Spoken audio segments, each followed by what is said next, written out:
don't have just one memory. Most of my memories are planting or being very, very muddy. In my office, as big as I could make it, is a photograph taken by the incredibly talented David Rowan, who I met here when we were really first introducing art in the park.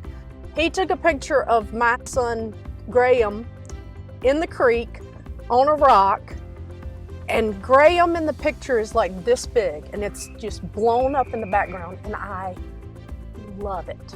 Being as old as I am, my memory doesn't go back as far as it used to, but I will say most recently, I've got 7 grandchildren and 2 of them live here in town. So we went up and came after I got them out of daycare, and I came up and we walked along the trails, and then we played on the playgrounds. I have lots of memories. One that makes me smile and laugh is our youngest daughter, who's now 43, came to a camp here once, and it was a day camp, except one evening was to be an overnight camp.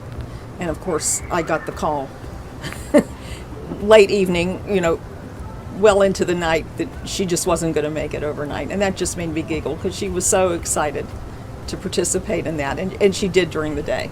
Probably most memories would be bringing my grandchildren here and having them splash and throw things into the creek and explore with them. Before, it was really a lot of trails and so forth.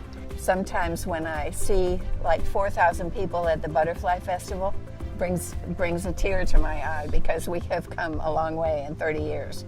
I don't have a specific favorite memory, but I do have great memories of playing in the creek, for sure, and working on my dam building skills as a kid.